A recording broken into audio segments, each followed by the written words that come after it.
디지털 교과서 연구학교에서 수업 담당 교사로 지냈던 지난 2년여간의 경험을 여러분과 나누고자 합니다.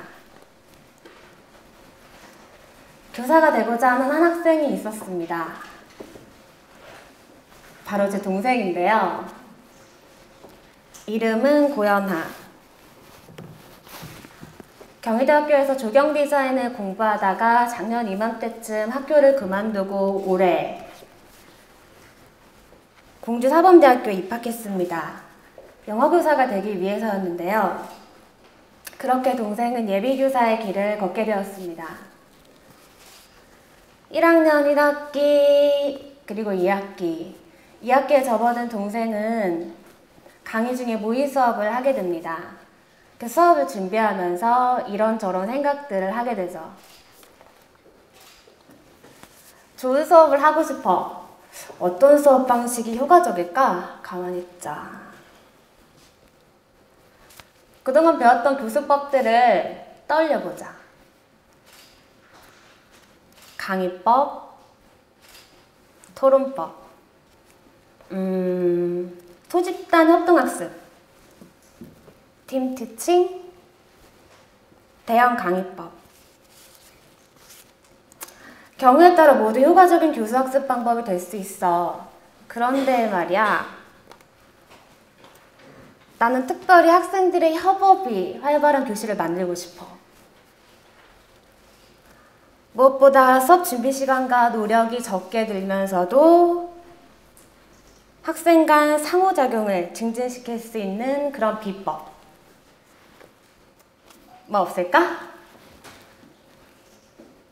이런 일련의 고민 속에서 동생은 언니인 저를 찾게 됩니다. 디지털 교과서며 타블렛 PC, 스마트 교육. 제 옆에서 이런 얘기들을 주워 듣고는 어떤 기대감이 있었던 거죠. 도와줘요, 나의 언니. 여러분, 저희가 정말 방법이 있었을까요? 좋은 방법이 있어. 우리 반 녀석들이 아주 흥미로워했던, 네가 말하는 대로 교실 내 상호작용 또한 자연스럽게 높여준 그것. 그래서 소통하는 학급, 소통하는 수업을 만들어준 바로 그 비법. 바로 스마트 러닝을 기존의 교수학습법과 결합하는 거야. 결합? 그래, 결합. 그렇게 그날 동생이 했던 이야기들을 오늘 이 시간 여러분과 나누고자 합니다. 크게 세 가지의 결합입니다. 먼저 구글 문서 도구와 협동학습. 이건 구글 접속 시 첫 화면의 모습이고요. 구글 문서 도구는 모두 및 4명이 동시에 파일에 접속해서 자료를 만드는 것이 가능한 본 학급에서의 협업의 중심 도구입니다. 지난 9월 26일 든말스에서 기사문 쓰기 수업이 있었습니다. 저는 경우에 따라 타블렛 PC의 개수를 달리하는데요. 소주제가 4개여서 4명의 동시적인 자료 제작이 필요할 때에는 1인 1PC, 주제의 수가 적거나 혹은 잠깐 피드백 활동이 많이 필요한 경우에는 2인 1PC로 수업을 합니다. 이날은 2인 1PC로 수업을 진행하였습니다. 상호듬의 준엽이와 성민이의 모습입니다. 화면을 한번 볼까요? 구글 문서 도구는 다양한 폼으로 협업이 가능한데요. 교실에서는 이런 프리젠테이션 툴, 그러니까 마이크로소프트사의 파워포인트와 같은 거죠. 이 프레젠테이션 툴을 주로 사용합니다. 작성 중인 본문이고요. 왼쪽에 슬라이드 미리 보기 창이 보입니다. 지난 차시에 썼던 기사문이 살짝 보이죠? 그날은 1인 1PC로 수업을 하였었는데요. 짝이 겪은 사건을 전달하는 기사문 쓰기 활동이 있었습니다. 모든 별 스마트폰으로 사건 당사자의 사진을 찍고 스마트폰 어플리케이션으로 즉각적으로 업로드를 한 다음에 본문에 삽입까지 해보았습니다. 동시 접속자 상황이 보입니다. 몇 명이 파일에 접속해 있는지 또는 어떤 아이디를 가진 사람이 접속해 있는지를 실시간으로 알 수 있습니다. 이 파일의 고유 웹주소입니다. 웹상에 고유한 URL로 저장되기 때문에 공유와 협업이 자유롭습니다. 사회 디지털 교과서의 화면입니다.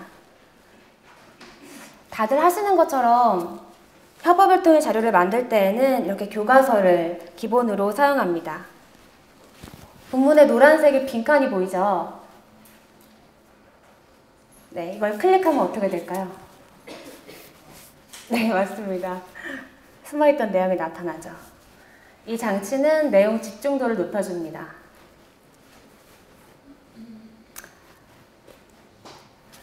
그런데 본문에서 모르는 단어가 나왔다. 그럼 어떻게 해야 될까요?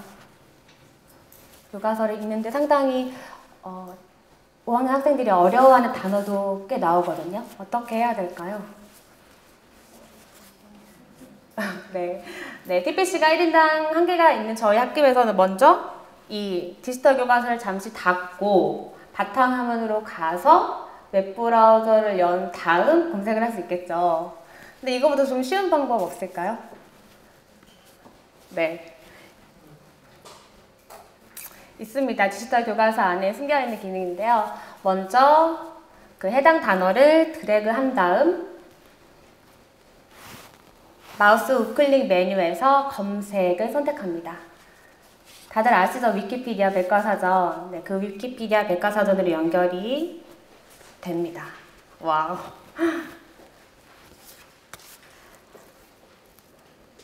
링크를 통해서 에듀넷의 방대한 학습용 데이터베이스망에 이렇게 쉽게 접속해서 학습을 하기도 하죠. 이렇게 협업은 이루어집니다. 스마트 도구의 도입이 학생들 간 단절을 불러올 거라고요? 아닙니다.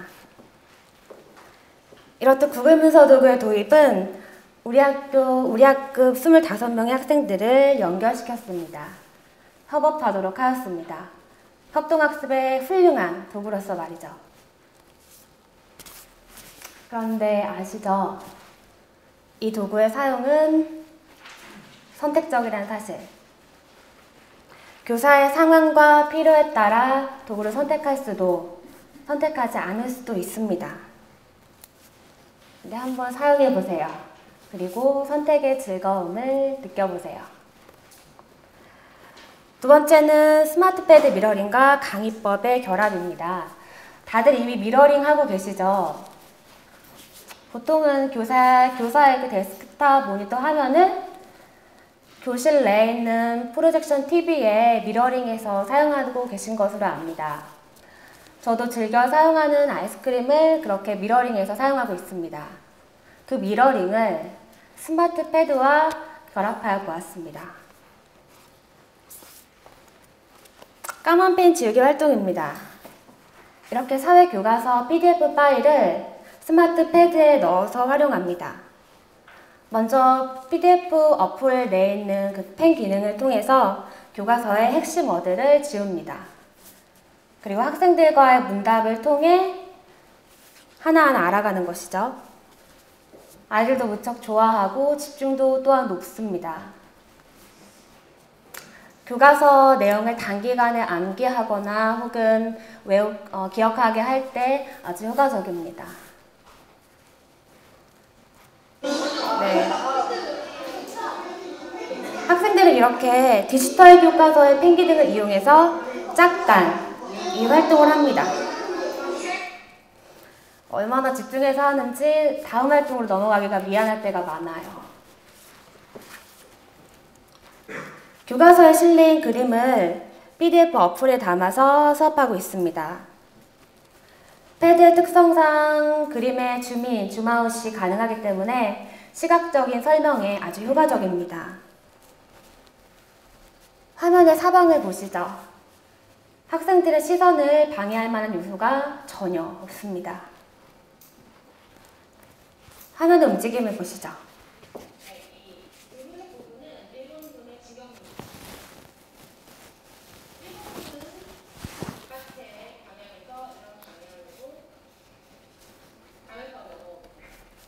그런데 아시죠? 이 도구의 사용도 선택적이란 사실. 한번 사용해 보세요. 그리고 선택의 즐거움을 맛보세요. 제법 달콤합니다. 마지막으로 다양한 학생활동 중심 수업과의 결합입니다. 그중 마인드맵에 관한 이야기입니다. 스마트패드 어플을 통해 마인드맵을 작성하고 있는 저의 모습입니다. 수업 정리 단계인데요. 주요 내용을 상기하는 문답을 하면서 아이들과 함께 마인드맵을 작성합니다. 학생의 모습입니다. 교사의 정리 무렵에 답을 하고 교사와 함께 이렇게 마인드맵을 작성합니다. 작성 중인 마인드맵입니다. 고려와 조선의 과학기술 마인드맵이군요. 손으로 그리는 마인드맵 역시 수업에서 자주 사용하는 전데요. 디지털 마인드맵 그리기를 해보니 장점이 이런 5가지가 있더군요. 그래서 저는 손으로 그리는 마인드맵과 디지털 마인드맵을 상황에 따라 선별적으로 사용합니다. 아시죠? 이 도구의 사용 역시 선택적이란 사실. 한번 사용해 보세요. 정말 달콤합니다. 여러 가지 교수법들이 존재합니다. 웹 기반의 교수학습 방법은 거기에 한 채널이 더 추가된 거고요. 기존의 교수학습 방법의 결합입니다. 이를 위해서는 개인 TPC를 사용할 수도, 스마트폰을 사용할 수도 있습니다. 물론 서책만을 사용할 수도 있고요. 이거는 좋은 수업을 고민하는 개개 교사들의 선택의 문제입니다. 하지만 스마트 교육의 도입으로 동생이 원했던, 그렇게 바랬던 학생들이 즐거워하는 교실, 상호작용이 활발한 교실, 무엇보다 교사의 수업 부담이 줄어든 교실을 저는 작년과 올해 경험하고 있습니다. 그래서 곧 나오게 될 정식 디지털 교과서도 퍽 기다려지고요. 저의 이야기를 다 들은 동생은 진지한 눈빛으로 고개를 끄덕였습니다. 그 눈빛 어딘가에는 또 다른 생각과 고민들의 시작이 엿보이기도 했고요. 얼마 전 카페에 갔다가 노트북을 펴놓고 열심히 작업 중인 한 무리의 대학생들을 보았습니다. 우리 반 학생들의 모습이 오버랩되더군요. 2년 차임에도 여전히 생경하게만 느껴지던 스마트 도구, 스마트 교육이란 단어가 그렇게 불쑥 제게 찾아온 것 같았습니다. 이상 저의 이야기를 들어주셔서 감사합니다.